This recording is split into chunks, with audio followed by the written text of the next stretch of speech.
Leo nataka nihubiri kuhusu Today I want to preach about tunza maisha yako ya baadaye. protect your future life. Last week nilihubiri kuhusu mafanikio ni vita. Last week I preached about success is a battle. Kufanikiwa, To succeed, nilisema ni vita. it's a war. Nakumbuka hilo. I think we remember this. Nikasema kupanga mipango ni kitu kingine. I said to make plans is one thing. Kufanya kazi ni kitu kingine. To work is something Na else. kufanikiwa ni kitu kingine. And to succeed is something There are else. three in one. There are three things in Na one. yote matatu haya And all these three, ni vita. it's a war. Na nikakwambia kila mwanadamu chini ya jua lazima awe na maadui.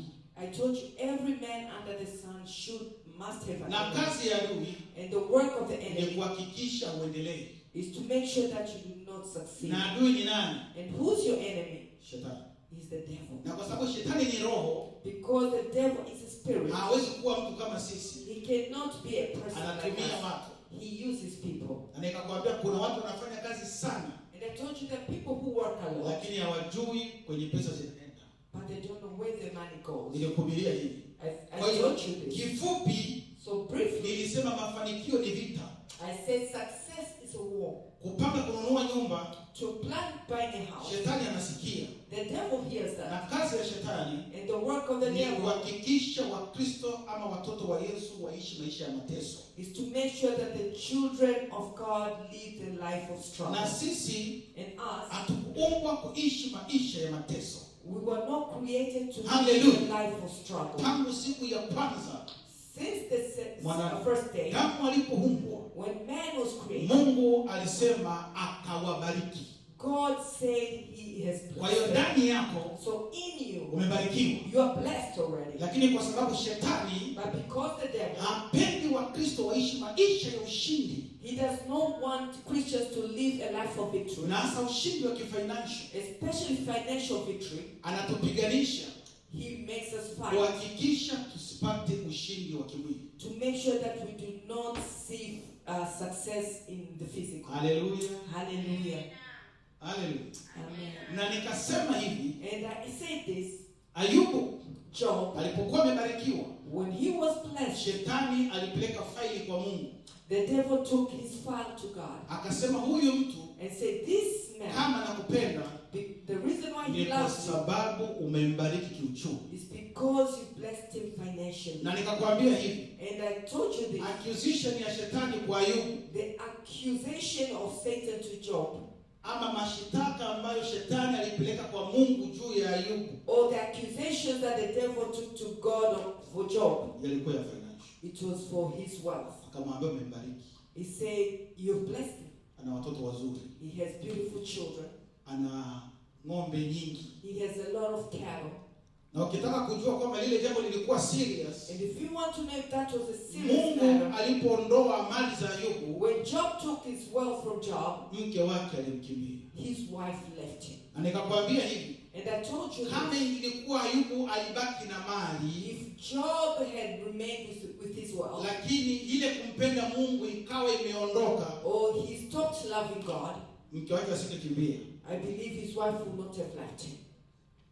Bwana sifiwe. Praise God. Lakini kwa sababu mke alikuwa yuko pale kwa sababu ya mali za dunia, Because his wife was there because of his wealth, hakushirikiana na mume wake kwenye yale mateso. she did not involve herself with what was going Na on. in Ayubu Job's akaingia life. kwenye vita kali, And Job went through a lot of kwa struggle sababu shetani alichukua mali zake zote. because the devil took all his wealth. Kwa hiyo hawa wanawake tunaooa hao, So the women that we marry, Paulo anasema tukae nao kwa akili. Paul says we should live with them smart. Kuna papa sheria unaitwa tu kwa sababu unafanya kazi na unaleta hela ndani. They call you darling because you work and bring money. Papa sheria kulingiwa utakuwa nisikia mara moja kwa mwaka. Haleluya. Ndio maana watu wanaomba kanisa hili sio wavivu. Fanyeni kazi kwa bidii. That's why I tell the men in this church, please work hard. Mafanikio ya mwili pia yana heshima yake. Because also physical wealth has its respect. Are you there? Amen. Haleluya. Sasa leo nataka niongee kuhusu maisha ya kiroho. Today I want to talk about the spiritual Kwa life. dakika 15 Only for 15 tutakuwa minutes. nimemaliza. Then I'll be done. Maisha ya kiroho. The spiritual Hallelujah. Amen. Nataka nianze kusema hivi. I want to say Maisha ya mwili the physical life ni mazuri, is good, lakini shida ni moja. but the problem is Ni one. temporary. This is just a temporary thing. Hallelujah. Amen. Kwa sababu mwanadamu ni roho, Because man is a spirit, na roho lazima iwe ndani ya mwili, and the spirit should be in the ndio maana body. tuna hii mwili. That's why we have a body. Lakini maisha ya tunayoishi But the life that we live, yana mwisho. it has an end. Bwana asifiwe sana. Praise God. Magari yana mwisho. The cars we drive has an end. Ndio maana tunaandaa ma conference. That's why we arrange the conference. Sababu ni moja. Only for one Maisha reason. yako ya rohoni So your spiritual life yawe na nguvu. so can be strengthened. Mahali popote unapoona semina zinaandaliwa za wamama za wababa, Anywhere you see that there are conferences for men and women, mikutano ya maombi, prayer meetings, lengo ni moja. usually for one reason. Maisha yako ya rohoni, spiritual life, iwe na uhai. So this is that your spiritual life can have life. Hallelujah. Amen. Kwa hiyo nilianza na maisha ya mwilini, I started with the physical leo life. naongea maisha ya rohoni. Today I'm talking about just Na spiritual yote ya life. maisha And both of these ni life vita. is a war. Maisha ya rohoni ni vita, The spiritual life is a war. maisha ya rohoni ni vita. The physical life is also a war. Lakini tofauti ni hii, But the difference is this. maisha tunayoishi haya The life that we're living yana mwisho. has an end. Kwa nini? Why is Kwa that? sababu mwanadamu, Because man, vyanzo vya mtu ni rohoni. because the source of a person is Ndio spiritual. maana ukilala unaota. That's why when you're sleeping, you're dreaming. Ndivyo itakuwa hivyo hivyo siku yako ikifika ya Bwana kukuchukua. Utakuwa vile vile. That's how it's going to be when God takes you. It's going God to be the forgive. same way. God Maisha forgive. ya rohoni ni endelevu.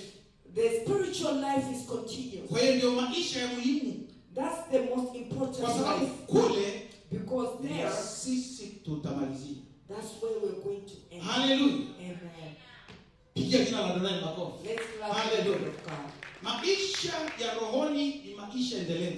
The spiritual life is a continuous life. Jambo lingine, Another thing, ukiangalia sasa hivi when you look now, kanisa imepata shida mbili kubwa. the church has encountered two major problems. Shida ya kwanza, The first problem, asilimia kubwa ya watu wana backslide. that a high number of people are backsliding. Kubackslide ni nini kwa Kiswahili? Wanarudi nyuma. Kwa mtu alikuwa ameokoka afu kwa Kifaransa ni nini hiyo? Mtu alikuwa ameokoka afu anaacha wokovu. Backslide. Kwa Kifaransa. Mtu alikuwa ameokoka afu anaacha Yesu. Quelqu'un qui est converti, Yeah. il a cessé, il a retourné encore dans le péché. Yeah. Ndio papa labda akisema. Whatever Papa Nabe said, that's what it is. Kurudia. Hallelujah. Amen. Kwa hiyo kuna shida mbili kubwa. So there are two major Shida ya problems. kwanza, tuna Wakristo wengi wamemwacha Mungu. There are many Christians who have left the faith. Watu walikuwa wanakuja kanisani, People used to come watu to walikuwa church. wanaomba, People used to pray. watu walikuwa waimbaji. People used to sing. Kwa sababu ya vita ya mwilini kuwa kubwa, Because of the physical war that was too much for them. Wakristo wengi sana wameacha wokovu. Many Christians have left salvation. Ukiangalia watu wanao backslide kwa siku moja, When you see people who are backsliding for one day, ni shida. it's a problem. Haleluya. Hallelujah. Watu wengi sana wameacha Mungu, sio kurudi nyuma. Yaani kuna watu walikuwa wameokoka, yeye mambo ya Mungu yamemshinda. Takwimu zinasema Wakristo wengi sana wamebackslide. So many people have not only have backslidden, they have left the faith. Haleluya. Amen. Kwa nini wana backslide? Why are people backsliding? Maisha ya kwenda mbinguni ni vita.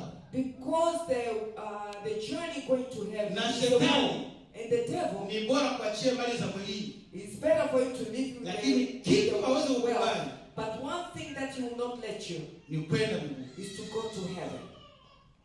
Atakuachia mume wako, They will leave you with your atakuachia husband. gari, They will leave you with kwa your sababu husband. anajua nini? Because he knows Kuna siku utaviacha. that one day you will leave those Lakini things. ikifika swala la kuona uzima wa milele, But when it comes seeing the life ni everlasting, vita. it's a battle. Bwana asifiwe. Praise God. Kwa hiyo tuna watu wengi sana So there are many people wameacha wokovu, that they have left the faith. wameacha Mungu. They've left God. Grupu ya pili, The second group of ni people watu wanaokoka is people who get alafu born wanakuwa again, lazy mambo ya rohoni. then they stop growing spiritually. Sasa hiyo And so ndio kubwa kabisa. that is many people now. Hata wewe jiangalie Even look at ule yourself. wokovu uliokuwa nao Afrika The salvation that you had in Africa na nchi. and in this country. Kwa hiyo grupu nyingine ya pili So the second group, ni watu wameokoka, so these people are born again, lakini but ukija maisha ya rohoni when you come to the spiritual life, wako wiki. they are very weak. Haleluya! Amen. Kwa sababu sasa maisha ya rohoni yako chini, Because the spiritual life is low. viwango The levels, levo ya kumtumikia Mungu the levels of serving iko God chini. is very low. Hizi grupu mbili zote ziko kanisani. These two groups are both in church. Haleluya! Amen. Ndio maana mimi napinga Pastor Jacob That's why I fight Pastor Jacob. kuwa cheap kwenye vitu vya Mungu. To be cheap in the things of Mungu God. ni expensive. God will serve an expensive God. Fedha na mali ni vyake. He says wealth and the whole world belongs Ndio to maana him. ninapinga hata kanisa la Mungu kuwa na vitu chipu. That's why I fight for the church of God to have cheap stuff. Kwa hiyo hizi grupu mbili zote ziko kanisani, lakini grupu kubwa ni hawa watu ambao wameokoka, lakini viwango vya kumpenda Mungu viko chini, viwango vya kumtumikia Mungu chini. Kwa nini? Maisha ya rohoni ni vita. These two groups are both in church, the ones who are backslidden and the ones who have not grown spiritually as well. Haleluya! Amen. Hakuna kitu kinaweza kumreplace Mungu. There's nothing that can replace God. Hakuna kitu kinaweza kuchukua nafasi ya Mungu. There's nothing that can take the position of Mungu God. anachukua nafasi ya kwanza. God will always take the first position. Haleluya! Amen. Hata wajaribu kuleta AI, Even if they create the AI, hata wajaribu kuleta robots, even if they bring robots, hata wanasayansi wajaribu kuleta nini, whatever scientists create, hakuna kitu kitachukua nafasi ya Yesu. there's nothing that can Hallelujah. take the position of Christ. Kwa sababu hata hiyo AI imetengenezwa na mwanadamu, Even AI is also created by na man. mwanadamu ni mali ya Mungu. And man is a product of Haleluya! God. Hakuna kitu kitachukua sehemu ya Mungu. Nothing can take the place of God. Mungu anabaki kuwa Mungu milele yote. God will remain to be Anasema God forever. kila kitu kitapita, Everything will pass, lakini neno langu but His word litadumu milele. will Pigia stand. jina la Adonai makofi. Amen. Na kutia moyo mchana wa leo, I'm encouraging you this afternoon. tunza maisha yako ya baadaye. Protect your life, your future life. Maisha ya kiroho ni vita. Your spiritual life is a battle. Benja, put the first book. My time is done. Benjamin, we have the first scripture. I think it's Matthew 11:12. Kitabu cha Mathayo 11:12. Yes. Nitasoma Kiswahili. Yes. Tangu siku za Yohana Mbatizaji Ndiyo. hata sasa, Yes. ufalme wa mbinguni hupatikana kwa nguvu, nao wenye nguvu wauteka. Put in the French. Put in the French. English and French. Put in French. Papa anambia nataka asome French. Amen. Nataka umsali kila mtu asikie. Papa anambia can you read in the French? Microphone iko hapo nyuma yako. Matthew 11:12. Ama gasoma kwa French. Depuis le temps de Jean-Baptiste jusqu'à présent, le royaume du ciel est forcé et ce sont les violents qui s'en emparent. Sasa kwa sababu Kifaransa chako ni kigumu, go slow. Soma tena. Because your French is very complex, please read slowly. Depuis le temps de Jean-Baptiste jusqu'à présent, le royaume du ciel est forcé et ce sont les violents qui s'en emparent. Pigia jina la Adonai makofi. Amen. Tangu siku za Yohana Mbatizaji, Since the days of John the Baptist, ufalme wa Mungu the kingdom of God unatekwa na wenye is nguvu. taken by the strong. Ukisoma Yohana kule If you read the book, inasema na kinyonge it says, and the weak akitaingia. will not inherit. Bwana asifiwe. Ufalme wa Mungu unatekwa na wenye nguvu. The kingdom of God is taken by force. Kinyonge The weak akiingia. will not enter. Kama kuna kitu kigumu If there's something that's difficult kwa dunia hii in this world, kuishi maisha ya rohoni. is to live a spiritual life. Ndio maana makanisa mengi yasemei dhambi. That's why many churches do not talk about sin. Makanisa mengi unaweza kuolewa na wanaume watatu, wanaume wanne, wewe ni kupenda kwako, na mapasta, wachungaji, mapasteri ndio wanafungisha hizo ndoa. Mtu anaachana na huyu, anaolewa na huyu. Mtu anaachana na huyu. Shida ni nini? Hataki kupoteza member. That's why many churches find even members have three wives. They divorce this one, they get married to another one. And the pastors are the one who are, they don't want to lose members, so they are the ones who are making these weddings. Kwa hiyo nakutia moyo mchana wa So leo, I'm encouraging you this tunza morning, maisha yako ya baadaye. protect your future life. Na baadaye ninaongelea ni maisha ya baada ya sisi kumaliza mwendo. And the future that I'm talking about is us finishing the race. Kwa nini tunakuja kanisani? Why are we coming to church? Tunakuja kanisani kwa sababu kukutana na Mungu atuambie vile tutaishi kwa ajili ya maisha ya rohoni. We are coming to church so that we can hear from God to tell us how to live our spiritual life. Bwana asifiwe. Praise God. Bwana asifiwe. Praise God. Mimi ninaamini hapo kuna watu wana ndoa hapa. I believe here there are people who are married. Na kuna wakati mke anaweza kuita mwanamume amwambie papa, hii unafanya sio nzuri. Mke anamwambia mume wake, hii na hii sio nzuri. I believe there's a time a woman can call her husband saying, what you're doing is not right. Ama mume anamwambia mke wangu, hapana, umebadilika, una hii na hii sio nzuri. Wanaambiana kama ndoa. Sababu ni moja, ndoa iwe nzuri, marriage iwe strong, mipango iwe mizuri, na wewe na familia nzuri. So sometimes you also find a man can call his wife and say, hey, here you're going wrong. The reason for this is that so they can have a strong marriage. Hata kwenye upande wa Mungu ni hivyo. Even in the part of God, it's the same way. Kuna dhambi There is sin na kuna vizuri. and there's good. Kila kitu ambacho ni dhambi Everything that is a sin, ndiyo kitatufanya sisi tusiingie mbinguni. that's what's going to stop us from entering heaven. Haleluya. Amen. Kwa hiyo kazi moja ya kanisa, mchungaji, So one work of ni pastor kukemea dhambi. is to rebuke sin. Haleluya. Amen. Kwa sababu Yesu anasema Because tangu Jesus says siku za Yohana Mbatizaji, ufalme wa that Mungu since the days of John the Baptist, unatekwa na wenye nguvu, that the kingdom of God suffers na violence, kinyonge and the weak hakitaingia. will not enter. Haleluya. Amen. Kinyonge hakitaingia. The weak will not enter. Ndio maana unapomtumikia Mungu, That's when you serve God. haupashi kuwa mtu lazy. You're not supposed to be somebody who is Nilikuwa naongea lazy. na ndugu yangu hapa anaitwa Lavi. I was speaking here to my brother Lavi. Jana last week kwenye gari. This was last week in the Nilikuwa car. namwambia Lavi, mimi nilikuwa nafanya kazi ya Sunday asubuhi. I told him I used to work on Sunday Na morning. kwenda kwenye kazi. I got to work. Na ilikuwa kazi ngumu, ilikuwa ni kazi ya hoteli, alafu nasimama kuanzia saa 5 usiku mpaka asubuhi saa 1. This was at the hotel. It was a difficult job. I used to stand from 11 p.m. to 7 a.m. Nafika nyumbani saa 2, I come home at 8 a.m. ninaoga, I shower. ninakwenda kanisani. Then I go to church. Nikitoka kanisani, When I come from nalala church, masaa mawili. I sleep for 2 The hours. same Sunday, The same day, naenda kazi. I go back to Na work. hakuna siku nilikosa ibada. Miaka yote nimekaa kwa yule baba. There's never been a day that I missed service. All the days that I was in Bwana church. asifiwe. Praise Kwa hiyo God. pashi kuwa lazy kwenye vitu vya So kiroho. you're not supposed to be lazy in the spiritual things. Tayari. Haleluya. Amen. Kuta kijana analala mpaka saa 7. You find a young man sleeping Bwana at asifiwe sana. 1 p.m. Kwa hiyo maisha ya roho ni vita. So the spiritual life is a Ni battle. vita. It's a battle. Kuomba ni vita. Praying is a Kusoma battle. Biblia ni vita. To read the Bible is a battle. Maombi ni vita. Prayer is a battle. Ukitisha maombi unakuja watu wawili. When you call for prayer, only 2 people show up. Ukisema birthday unakosa mahali pa kuweka watu. When you call people for birthdays, you don't have space to contain people.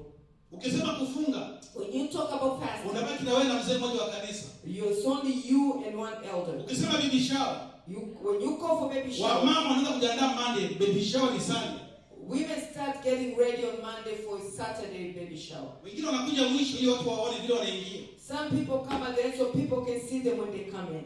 Kwa nini? Why is Maisha ya that? roho ni vita. Because your spiritual life is a battle. Hauwezi bila kuwa na Mungu sawa sawa. You cannot be without God. Bwana asifiwe sana. Amen. Haleluya. nimalizie I want to end nikwambie sehemu 5 telling you 5 places ambazo ziko chini ya jua. that's under the sun. Bwana asifiwe sana. Amen. Kitu cha kwanza, The first thing, lazima uamini jehanamu ipo. you must believe there is hell. Haleluya. Hallelujah. Na jehanamu haikuwekewa mwanadamu. And hell was not created for man. Jehanamu imewekewa shetani The hell was supposed to be for the devil na theluthi moja ya malaika. and a third of the angels. Kama hapa kanisani leo And if here at church today, Mungu akitufungua macho when God opens our eyes tuone venye jehanamu ilivyo, and we see how hell is like, tutachitaka tena na mambo ya we will not play with the things of God. Mungu tu afanye muujiza tu. Kila mtu na watoto wote na wale watoto naka na maipa mpaka saa 5 usiku waone venye jehanamu ilivyo. Hautachezana tena na mambo ya Mungu, hatutachezana na mimi yote. And if God opens our eyes, include our kids who stay up to 11 p.m. on the iPad, they will never touch Kwa it. nini tunacheza? Why are we playing? Hatujui hata mtu anapokufa ndugu yetu kule anapokwenda inabaki kwa siri ya Mungu. Because we don't know where people go after they die. It becomes the secret that God has. Mungu alifunga hiyo kwenye mikono yake. God put that in his hands. Anajua mtu anaenda wapi baada ya kufa ni Mungu. The only person who knows where the person goes after they die is God. Kuna wale wamebahatika watumishi Mungu anamchukua rohoni, anakwenda, anaona jehanamu. Wachache sana. Lakini kama tu leo Sunday Mungu ashuke kwenye makanisa haya yetu ya Kipentekoste, aonyeshe Wakristo vile ambavyo jehanamu iko, ama kama kule jehanamu kuna watu, tusingechezaga tena na mambo ya Mungu. Kwa nafanya ukikumbuka tunasema Some pastors are the Hallelujah. like God has shown them how hell looks like. But if God came down at church today and opened our eyes and we see how hell looks like, or what men are doing in hell, we never play. na ndio maana nakutia moyo. That's what I'm encouraging. Maisha machafu yote All this dirty life, achana nayo. please leave it alone. From even me, hata kuna wachungaji wengine wanakwenda kuzimu, wanakufa, Mungu anasema siwataki. It's not about to be a pastor. It's Hata not pastor about ni being a mwanadamu. pastor. Hata pastor ni mwanadamu. Even a pastor is also man. Anaweza kwenda jehanamu. He can go to hell as well. Ukifa kuna huruma. When you die, there's no mercy. Bwana asifiwe. Amen. Kila hali ya uchafu Every kind of dirt, unaondoa. just take it out. Kwa sababu siku utakwenda kwenye hukumu ya Mungu, Because the day you go to church, mchumba wako hawezi kukutetea. your fiancé will not defend Mume you. wako hawezi kukutetea. Your husband cannot Mke wako defend hawezi you. kukutetea. Your wife cannot defend you. Tunaposema leo umechukua mke, umempokea, mmekuwa mwili mmoja, ni hapa duniani. When we are saying today you've taken a wife, you become one body, that's only here on earth. Kule But up there, hakutakuwa neema kule. there is no grace up I there. wish kama Mungu siku nitakwenda mbinguni angenifanya niwe karibu na neema, lakini hiyo hakuna. I pray that one, maybe when I go to heaven I'll be close to Neema, but there's nothing like that. Wanafunzi wakamuuliza Yesu, The students asked Jesus, tuambie kuhusu hii kesi. tell us about this. Huyu mama ameolewa na mwanaume wa kwanza akafa. This woman was married to the first husband and he died and left. Kaolewa na mwanaume wa pili. And she was married to the second Mwanaume wa husband. pili akafa. The second husband died. Huyu mama ameolewa na mwanaume wa nne. This woman was married by 4 different men. Sasa huyu mama akifa, So when this woman ama dies, Yesu akija leo, if Jesus comes today, mbinguni atakuwa mume wa nani? in heaven, whose wife will she be? Unasikia ile swali walimuuliza wale Do you hear the question that the students asked? Mafarisayo. Yesu akamwambia hivi, And Jesus told them mbinguni that in heaven, hakuna mambo ya mke na there is no getting married up there. haleluya. Amen. Kwa hiyo tunapofunganisha ndoa, tunakuja hapa mbele na wekea mkono, ni business ya hapa duniani. So when you are getting married, you come here, we pray for you. That's the business here on earth. Yesu akwambia mbinguni hakuna kuolewa wala kuoa. Jesus told them in heaven there's nothing like getting married. Kule kuna familia moja tu. In heaven there's only one Familia family. ya watakatifu walioshinda dunia. Piga kina Lorena. Oh, the family of those who are holy, who won the battle. Oh, Jesus. Amen. Hallelujah. Tunza maisha yako ya baadaye. Protect your future life. Ishi maisha mazuri. Live a good life. Wamama, women, ishi maisha mazuri. live a good life. Msikubali hii dunia sasa hivi nasema ndio mwanamke usiwe regerege. Unajua wanaume wa siku hizi ukiwa regerege watakukondemea sio nini? Ba mama hapana kwa regerege. Papa akifanya hivi hapana kumkalia kimya. Ndio dunia sasa hivi ya AI inawaambia mama hivi. Na mama wao wanakuja juu, sichezee. Nitakuitia polisi wewe mama wewe. So women, just live wisely with your husbands. Mungu hakuwa mjinga kusema mwanaume ndio kichwa cha familia na Yesu ni kichwa cha kanisa. God was not stupid saying that a man is a That was head just of the house and Christ is the head of the church. Lazima unashuka chini. You must Ikiwezekana learn to be mke wako humble. akiwa anakula unaangamisha maji. Sio kazi rahisi ndoa. Wengi watakwenda kuzimu kwa sababu ya ndoa. Haleluya. Many will end up in hell because of marriage. Ndoa ni kitu kigumu. Marriage is something very difficult. Vile ambavyo unamwona mtu wakati mnachumbiana sivyo alivyo. The way you see somebody when you are courting, while you're courting, is not the same way when you get married. Lakini kwa msaada wa Bwana, But by the grace of God, yeye pia ametuambia tuoe na tuolewe. Anatusaidia. He told us to get married and He's also helping Bwana us. yako akikuletea sijui mchezo, pana cheza naye kabisa. Haleluya. Amen. Mwanaume ni kichwa Man is the head cha familia. of the house. Na Paulo anasema kwamba utukufu wa mwanamke ni wa mwanaume, alafu utukufu wa mwanaume ni wa Yesu. Kumaanisha kila ambacho mwanamke anafanya, utukufu sio wa Mungu, utukufu ni wangu mimi tambo. So the glory of a woman is for the Pigia man, Bwana jina la Bwana and makofi. the glory of man is for Christ. Hii topic tu hii, watu wengi watakwenda jehanamu kwa sababu ya ndoa. So only this topic about marriage, people end up in. Paulo anawaambia wanawake, So Paul tells us, mjisubmiti kwa wame zenu kama Sara alivyo jisubmiti kwa nani? Kwa Ibrahim. Hallelujah. Paul says, wanaume women, huko. submit yourself to your husband just the way Sarah submitted to Abraham. Deruka. Unashuka chini. You have to be humble. Ndoa ikifa makosa sio yako, makosa ni sio mwanaume ni wewe. Ndio kibibilia. Familia ikifeli ni mimi. Lakini ndoa ikifa mwanamke analaumiwa. If the family fails, then it's a problem for the man. If a marriage fails, then it's a woman's Kwa problem. mama hizi lazima uwe humble kwa baba Damasi. So Mama Liz, you have to be Hapo kabisa unashuka chini kwa Muzabeli. You have Chini to kabisa. submit. You have to be submissive. Haleluya. Mna present Jesus as open ministry. Sasa huyu mama huyu unaita kanisa gani? Hawa ni watu wa Jesus as open ministry. So you people will ask, where is this woman from? They'll know you're from. Lakini ukiambiwa unaitoa kanisa gani, kuna makanisa ukisema nilijua tu ile huyu ni mama ile kanisa. So alimwambia Petro, So sometimes they'll ask a woman, you tell them, I knew it. She's from that church, I know. akasema huyu anafanana na wao. Says this one, Petro's like, Alijaribu like them. alijaribu kujitenga kwa sababu ile damu ya kuwa mwanafunzi wa Yesu ilikuwa na yeye, akakwepa anafanana na wao.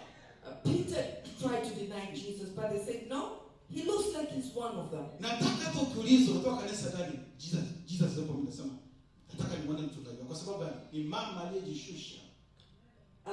When they ask you, which church are you from? Nilikuwa namwambia Neema siri. You told Neema secret. Ukitaka kula pesa ya mwanaume, If you want to eat the money of a man, wewe jishushe. just be Mpaka submissive. ile ya mwisho utaiona, ile ndio kwenye koti utaiona. Just be Hapana mimi submissive. nafanya hivi. Eat his last money. Atakwenda kuchukua deni kwa ajili yako. He's going to take a loan for you.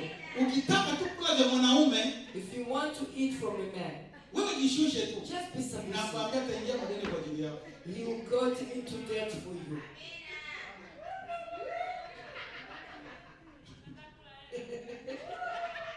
Na If you ukitaka want to eat money, na ukitaka show kuwe, money.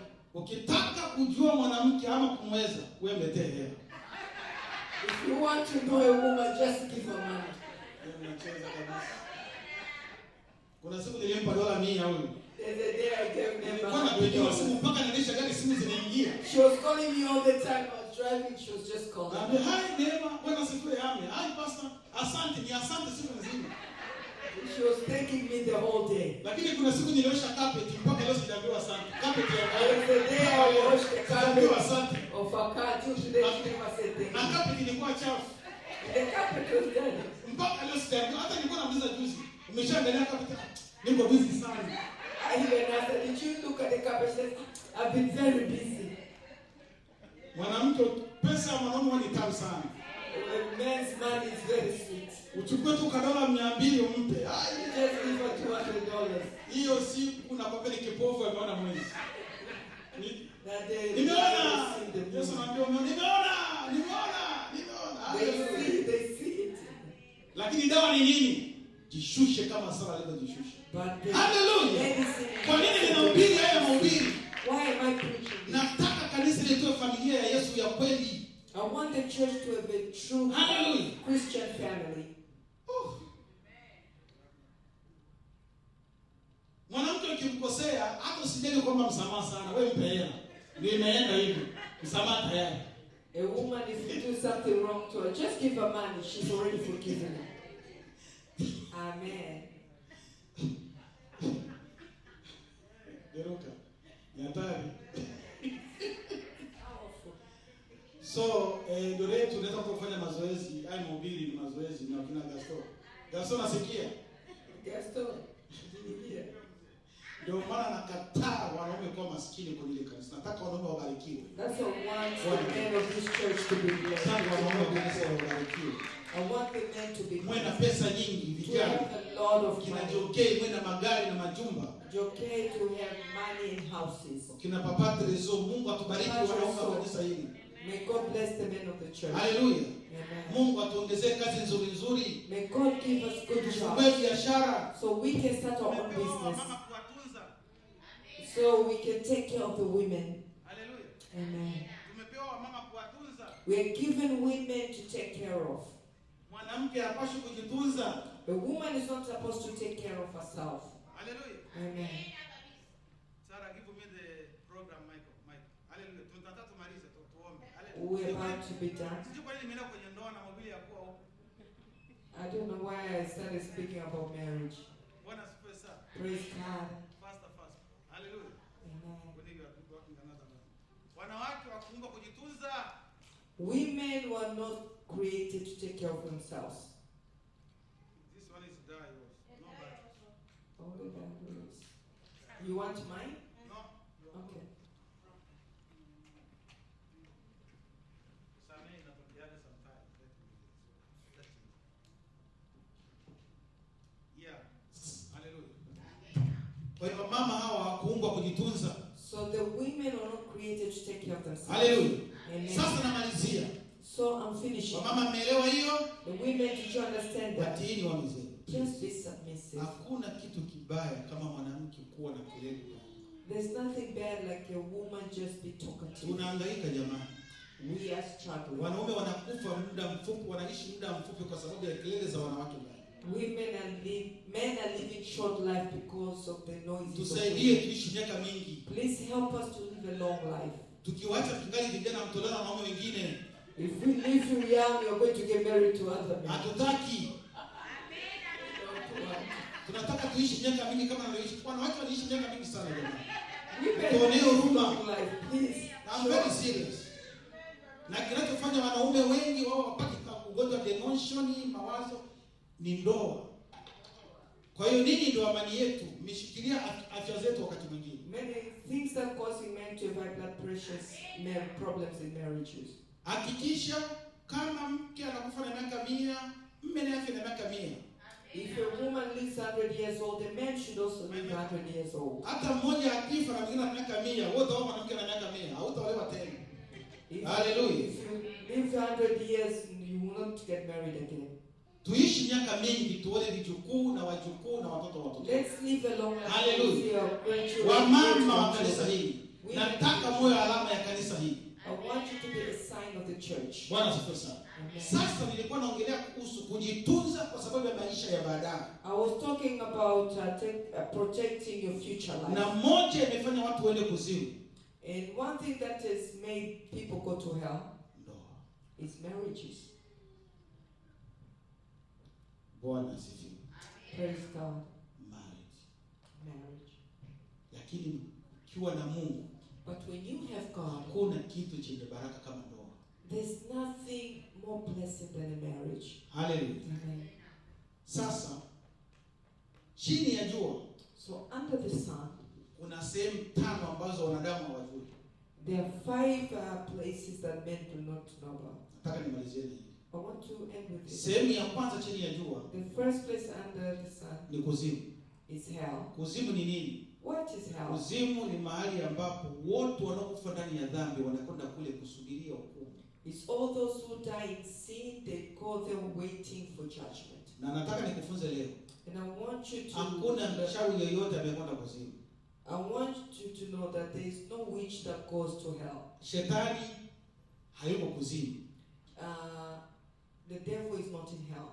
Ni maneno tu watu wanaongea kwa sababu ya kutokujua Biblia na kutokujua neno la Mungu. This is just the words people are speaking, not knowing the Bible. Kuzimu, hell, ni sehemu Mungu ametengeneza. It's a place where God created. Iko chini ya dunia. It's under the earth. Ambayo kazi yake, its job, ni wale wote wanaokufa nje ya Yesu. It's for those who die outside of wanapelekwa kule, they are taken there kusubiria hukumu. To wait for judgment. Mnasikia mtu anasema nimekwenda kuzimu. You see people saying I went to hell. Sio kuzimu. It's not hell. Ni sehemu nyingine tu ambayo shetani anafanya kazi zake, lakini sio kuzimu. It's just a place where the devil does his work, but it's not hell. Jehanamu. Jehanamu. Sijui kueleza ni nini. Hades. Jehanamu liko chini ya dunia. Hades is under the earth. Ni mahali ambapo Mungu ameweka. It's a place where God has created. Ya siku ile ya mwisho. It's for the last day. Shetani, so the devil, na malaika zake, and his angels, na wale watu waliokufa nje ya Yesu ambao wako kuzimu, wote watachukuliwa wapelekwe kule Jehanamu. And all those who die outside of Christ and those his angels, the devil's angels go there. So kuna sehemu mbili. There are 2 places. Kuna sehemu ya kusubiria hukumu ambayo ni kuzimu. It's a place where people go. I think first they go to Hades, which is kuzimu.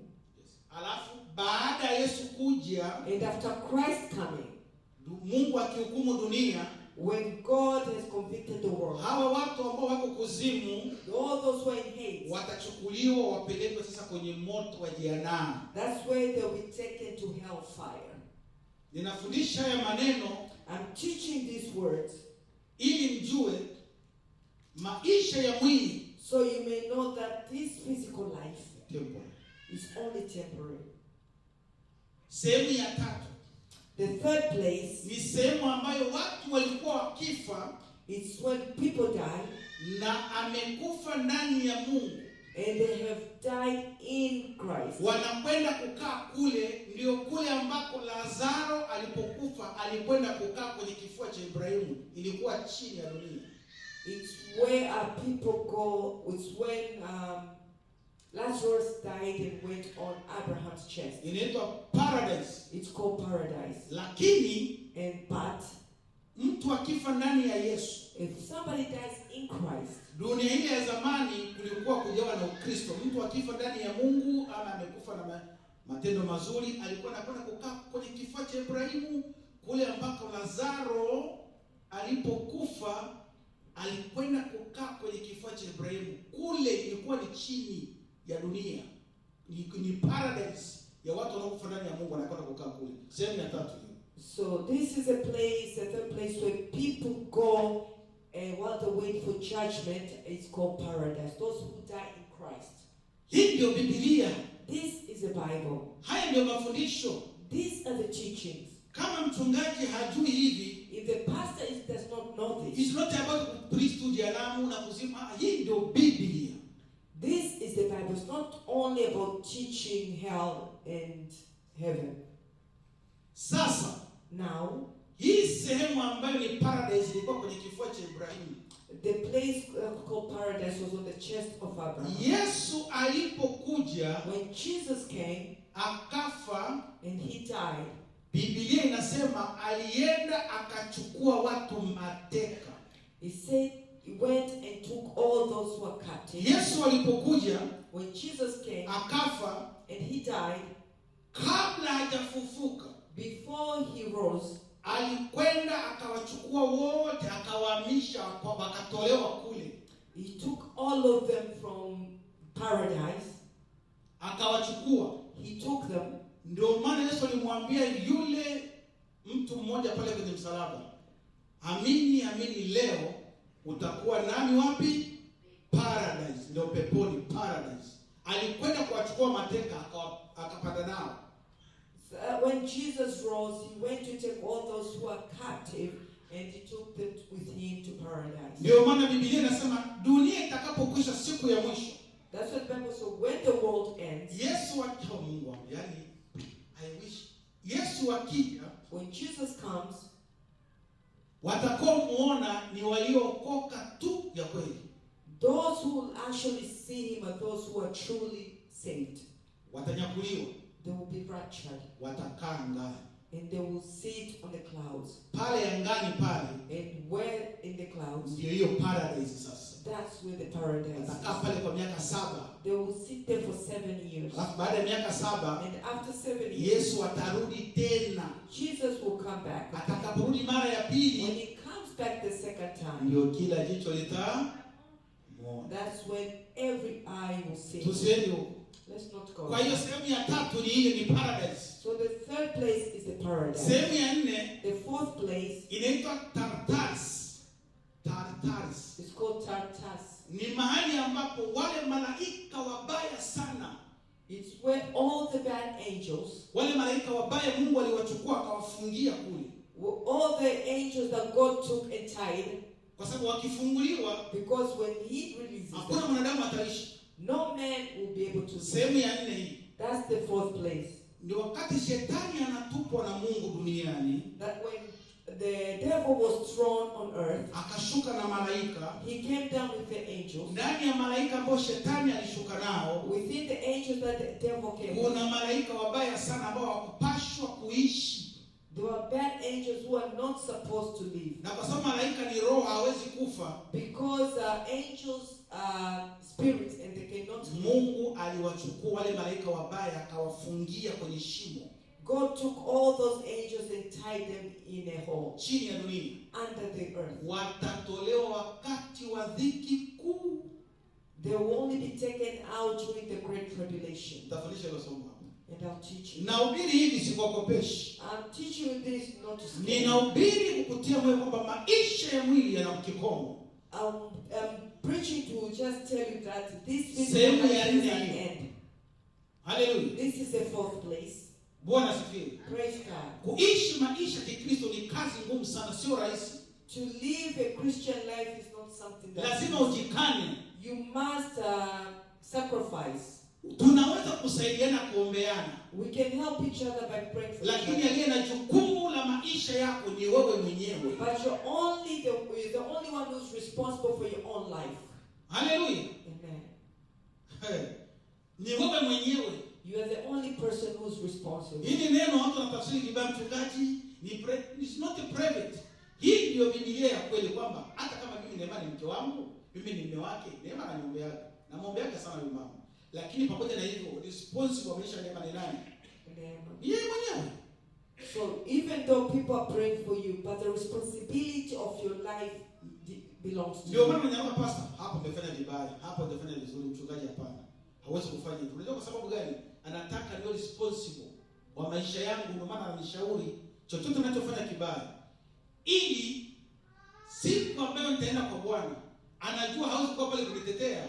Haleluya. Na huko sana mke wangu alikuwa anaongea sana, kuna siku moja alikuwa anaongea sana, nikafanya dhambi. Hakuna kitu kama hicho kwa Mungu. Kila mtu ataubeba mzigo wake mwenyewe. Kwa hiyo dawa ya kwenda mbinguni ni kuacha dhambi. The price you pay to go to heaven is to live. Watu wameshindwa kuishi maisha matakatifu. People cannot live a holy life. Watu wakihubiriwa dhambi wanahama kanisa. When you preach about sin, people leave church. Wanasema mchungaji yule hajaitwa, They say that pastor is not called. anatuingilia. He's just interfering with our Na business. kwa neno lingine wa Kristo Neno lingine mbaya sana eti anahukumu. Another thing they like to say is a judge. Biblia inasema usihukumu. The Bible says to not judge. Watu wanashindwa kujua tofauti ya kuhukumu na tofauti ya kukemea dhambi. Kukemea dhambi sio kuhukumu. People cannot differentiate between to rebuke sin and to judge. Aliye na uwezo wa kuhukumu ni Yesu. Tunahukumu siku ya mwisho atakaporudi. Sisi kazi yetu ni kuonyana. Hichi ni kibaya, hichi ni kizuri. Na mbinguni hakuna shortcut. In heaven there's no shortcut. Hallelujah. It's either you're holy or you're not. Hallelujah. Amen. Wazee wa kanisa, hawezi kuwa wazee wa kanisa wanafanya dhambi. Hilo kanisa ni mali ya shetani. You cannot be the elders of the church and sin because that church belongs to Satan. Hawezi unakuja kanisani na nyumbani kwako maisha ni mabaya. Dhambi ni kila wakati. Una waste time. Na hakuna kitu kibaya. Yaani unakuja kanisani kila siku, Sunday ukosi, Wednesday ukose maombi, unaimba, alafu siku ya mwisho uende mbinguni unakuwa umekula hasara. Kwanza ni masikini una hela, alafu uende na kwa shetani umekula hasara kote. Ni bora uchague hasara ambayo ina faida. It said if you're coming to church every Sunday, you do not miss prayer meetings, but then at the end you don't make it to heaven. Yaani unakuja kanisani kila siku, You come to church every maombi ya Sunday, ukosi, you do not miss prayer. vifungu vya kanisa unalaumu vimechelewa. You complain that you do not fast enough. Tukianza kuimba, When you start singing, unazidiwa, uweze kuimba unatoa machozi. you cannot sing, you are Alafu crying. Yesu akija, And when Jesus comes, unabaki. you remain. The same person, ni maisha ya mwili ni masikini. The same person, your physical life is still Kwa poor. hiyo unakuwa umekula hasara vyote. So you've lost everything. Maisha ya mwili poor. You're poor physically. Mungu anakukataa. Your spiritual life is Sasa also ni bad. bora uchague faida ambayo ni nzuri. It's better to choose something that's beneficial to you. Hata katika hasara kuna nzuri na mbaya. Even in loss, there's something that's a little better off. Hallelujah. Amen. Wenye ukoma wanne walisema tukikaa hapa tutakufa. The four men with leprosy said, if we stay here, we'll die. Tukienda kwa Washami tutakufa. If we go to the Syrians, we'll also die. Sasa tuliokufia hapa, So let's not die here. tuchague hasara moja nzuri, na hasara nzuri tuenda kule kwenye chakula. So the better thing, let's just go where there's food. Kule kwenye chakula ndio Washami, na Washami walikuwa wanachukua Israeli. So where there's food, there's Assyrians. So Wakasema it's hivi, better to go there. zote ni hasara. These are both losses. Kukaa hapa kwa If sababu we stay here, we lose. njaa ilikuwa kali.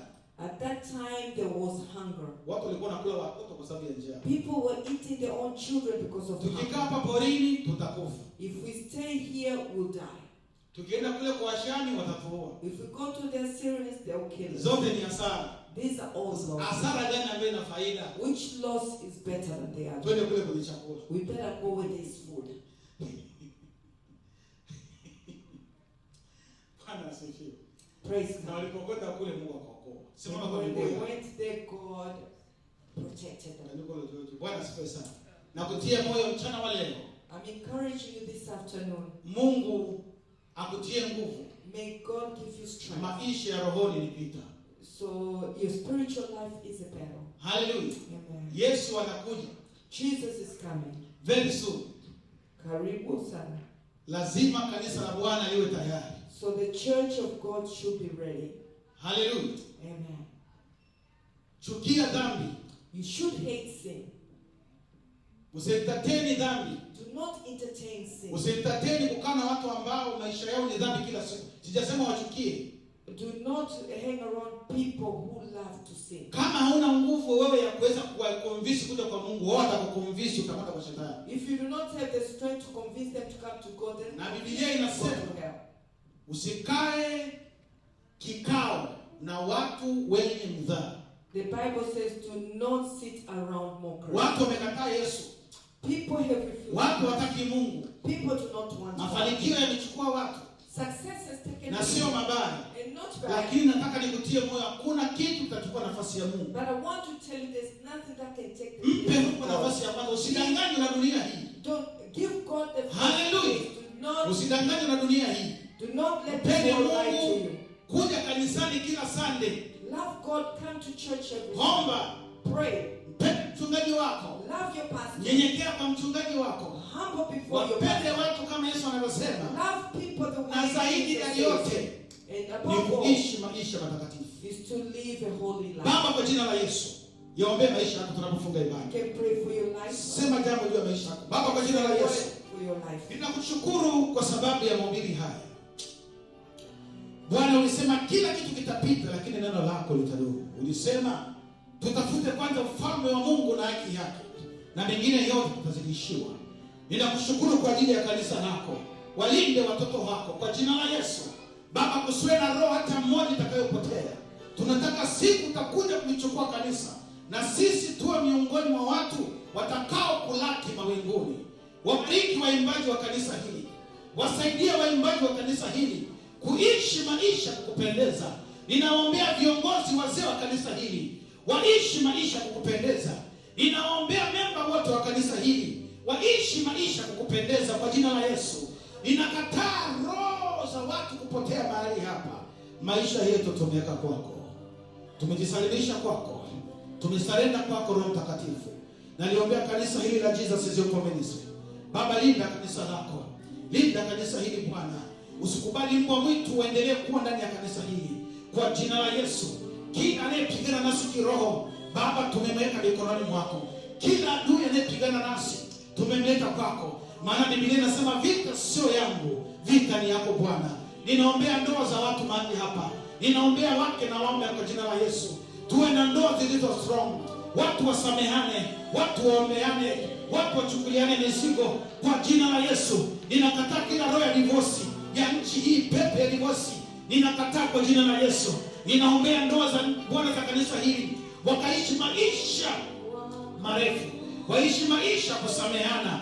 Kila pepo ya divorce ninakataa kwa jina la Yesu. Pepo ya divorce ninaharibu kwa jina la Yesu. In the name of Jesus. Wiki hii ikawa wiki ya ushindi. Monday hii Bwana, tunapoanza wiki hii ikawa ni wiki iliyobarikiwa. Tutakapotoka na kuingia ikawa ni wiki iliyobarikiwa. Kila vita hiyo ndani yetu wiki hii tunaharibu kwa jina la Yesu. Hata conference Bwana ya mwaka huu itakayoanza wiki hii tunaiweka mikononi mwako. Tutakapokuja hapa siku ya Friday tukutane na uwepo wako. Monday yako imebarikiwa, Tuesday yako imebarikiwa, Wednesday yako imebarikiwa, Thursday yako imebarikiwa, Friday yako imebarikiwa, Saturday yako imebarikiwa, na Sunday yako imebarikiwa kwa jina la Yesu Kristo wa Nazareti. Haleluya! Pigia Bwana makofi. Haleluya. Hallelujah. Amen. Tutakuwa na kifungo cha kanisa kama tulivyotangaza. As we announce, we're going to have a chant. Kifungo kinaanza kesho. We're starting our fasting tomorrow. Tutafungua siku ya Thursday jioni. We'll break the fast on Thursday evening. Na unaomba uwe mwaminifu kwenye kifungo hichi. Please be faithful during this Ni fast. kifungo kwa sababu ya kuombea conference. Muombee neema, ombea timu ya maandalizi, ombea watumishi, na Bwana awabariki. Please, Amen. we're fasting for the upcoming conference. Tutakutana Wednesday. Bwana We'll awabariki. meet you here on Wednesday. Amen. God bless you. Thank you.